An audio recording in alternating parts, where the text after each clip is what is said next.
In the misty pine woods of West Waterville, Maine, where the morning fog rises like breath from the land itself, there once lived a man named Elias Grainger, a blacksmith, a lumberjack, and a legend whose name traveled down the logging roads by stories told around the campfire. Elias was born in a snowstorm so fierce it froze the town clock at midnight. Folks said the wind howled that night, not in anger, but in awe. By the time Elias could walk, he was hammering nails into tree stumps. By 10, he forged his first knife from an old plow blade. By 16, he could fell a white pine with 5 clean strokes and split a cord of maple before the kettle whistled. But it wasn't just his strength that made Elias famous. It was his axes.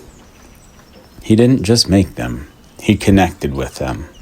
Some say he spoke to the steel in low tones, coaxing it to remember the fire. His forge, tucked behind a sugar maple grove off of Waterville Ridge Road, glowed night and day. Hunters, loggers, and even smiths from Vermont and the far reaches of Canada came to him for his edge and to learn his ways. They called his axes Grainger blades, and no two were the same. He hafted each one by hand, usually from hickory grown on his land, and sanded with river stones and oiled with a secret mix of pine tar and bear fat. Some had curved cheeks for splitting, others thin blades for chopping spruce like butter.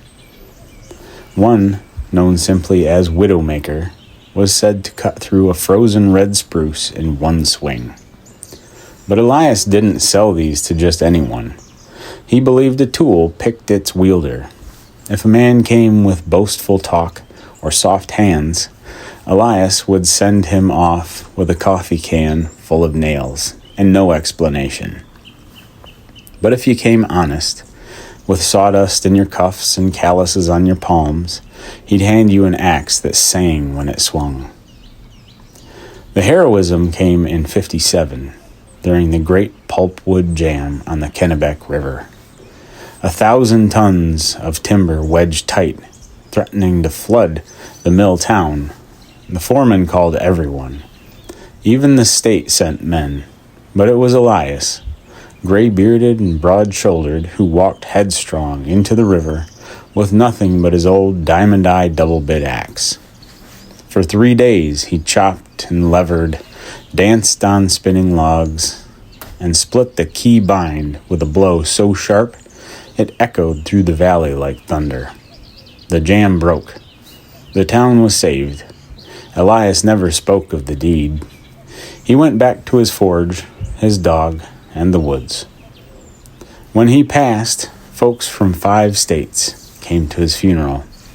They lined up and laid their axes at the base of the oak where he was buried, the same tree that had offered him a dead branch to carve his first axe handle when he was a boy. Today, if you ever find yourself in the right antique barn in Maine, and if you're lucky, you might spot a worn axe with a faded G stamped near the pole. Pick it up, swing it. You'll feel the balance, the weight, the energy of the fire and the frost, and you'll know it was an Elias Grainger axe.